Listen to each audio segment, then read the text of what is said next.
Oke. Visinya Jalaluddin Muhammad Akbar adalah sulh-i-kul.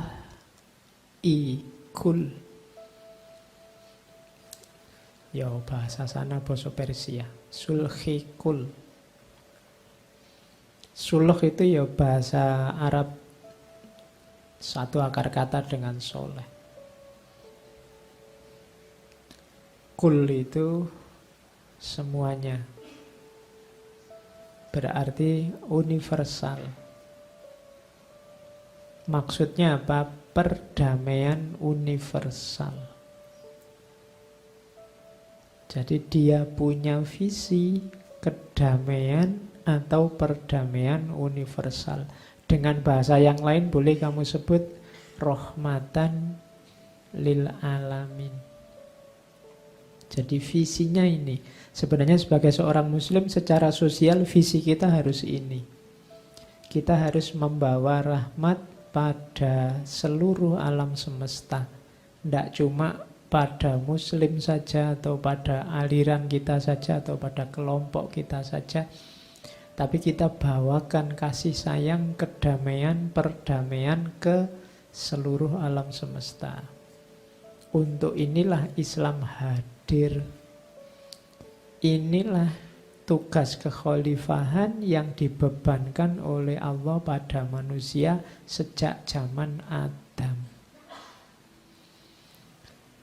Dan Akbar mengadopsi visi ini, dia ingin mewujudkan sulhikul. Jadi perdamaian universal. Yo, sesuai wilayah kekuasaannya. Untuk bisa mewujudkan perdamaian universal ini, kuncinya ada pada keadilan dan kesetaraan. Kuncinya dua. Tidak mungkin lahir kedamaian, perdamaian kalau ada ketidakadilan. Tidak mungkin ada perdamaian, kedamaian kalau masih ada penguasaan dan penggoliman. Jadi harus egaliter, semua orang setara dan harus adil. Kuncinya di situ. Berarti apa? Mewujudkan rahmatan lil alamin itu adalah mewujudkan keadilan dan kesetaraan antar semua manusia, bahkan semua makhluknya Allah. Ini visi sulhikul. Ini kelihatannya besar luar biasa ya, tapi setiap muslim harus mewujudkan ini di wilayahnya masing-masing. Di wilayah, kan sabdanya Nabi, kullukum ra'in, kalian semua itu pemimpin.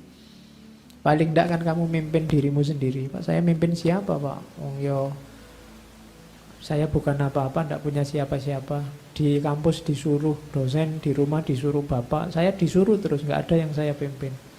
Misalnya, ya paling tidak kamu kan menguasai dirimu sendiri. Kamu yang berkuasa atas hidupmu, berarti kamu memimpin hidupmu, paling tidak kan itu. Kamu harus jadi rahmat bagi dirimu. Banyak loh orang itu yang tidak jadi rahmat bahkan untuk dirinya sendiri. Tiap hari marahi dirinya sendiri. Tiap hari galau tentang dirinya sendiri. Itu berarti kamu sedang menzalimi dirimu sendiri. Tidak bisa ini marah. Aku itu kok gini ya, aku itu kok gitu ya, Bu. Aku itu yang rajin ya, Bu. Kamu marahi terus dirimu. Kalau dirimu memberontak, sumpah sendiri kamu. Masih untung ini, dirimu itu masih manut, disuruh apa-apa manut, tidak memberontak. Oke, jadilah rahmat bagi dirimu sendiri. Dituntun dirimu ke arah kebaikan, tapi jangan dimarah-marahi terus. Oke, wong yang salah kamu kok dirinya yang dimarahi. Ya, susah ya kamu mengambil jarak dari dirimu. Oke, jadi bikin perdamaian, bikin kedamaian, bahkan dalam dirimu sendiri. Tidak mungkin orang mewujudkan kedamaian keluar kalau dirinya sendiri tidak damai. Kegelisahan-kegelisahanmu di dalam akan kelihatan di luar. Kenapa kok sekarang banyak orang yang kalimat-kalimatnya menggelisahkan, tindakannya menggelisahkan? Kemungkinan besar dirinya yang dalam juga sedang gelisah, keluarnya gelisah. Maka wujudkan sulhikul di semua level.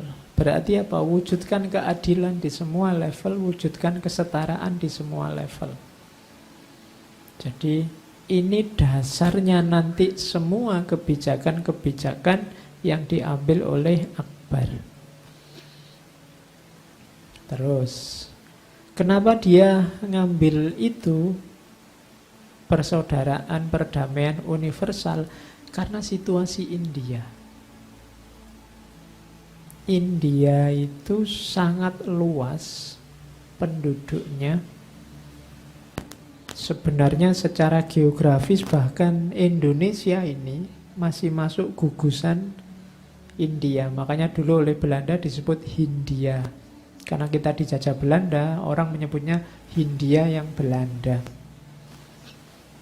Jadi hakikatnya kita masuk dalam wilayah itu. Nah, wilayahnya sangat luas, isinya macam-macam dan tidak pernah kompak. Secara politik selalu terpecah-pecah, kecuali kompaknya waktu dijajah. Kompak kenapa waktu dijajah? Sama-sama dijajah semua. Itu baru kompak. Sama-sama menderita, sama-sama diatur oleh Inggris. Dan secara sosiologis, ras, budaya, agama, kepercayaan, macam-macam. Ya, kalau pakai bahasa di Indonesia, kondisi kebinekaannya luar biasa, mungkin lebih luar biasa dibandingkan Indonesia. Kemudian pengalaman politiknya, pengalaman kehidupan bersama itu pengalaman yang banyak pahitnya. India itu dalam sejarah 3 kali diinvasi, tidak cuma dijajah. Jadi 3 kali kena invasi. Kalau invasi itu ya didatangi terus didiami. Sama kayak Israel Palestina itu kan diinvasi wilayahnya Palestina, diduduki. Dan India 3 kali ngalami itu. Yang pertama sekitar tahun 1500-an sebelum Masehi, masa kuno sekali. Yang menginvasi apa? Suku Arya, bangsa Arya. Yang belajar sejarah pasti tahu penduduk aslinya kan orang menyebutnya Dravida. Kecenderungannya kulitnya hitam. Sementara orang Arya ini ya tipikal ras besar, putih, gagah kayak Eropa itu. Itu Arya.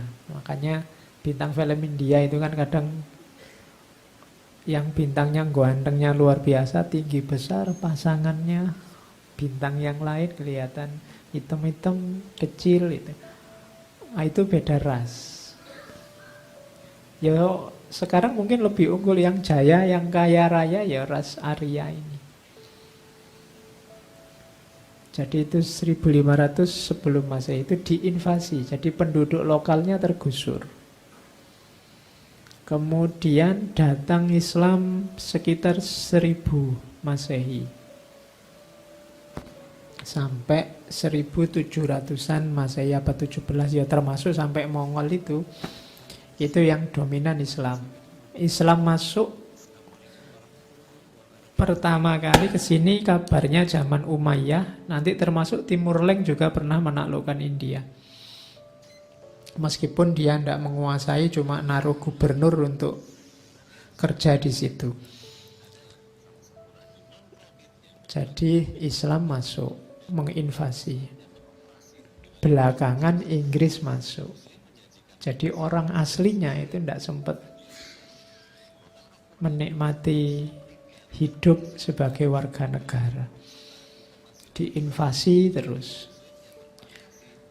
Ya kalau sudah menduduki situ ya jadi Arya, jadi warga situ, Muslim jadi warga situ.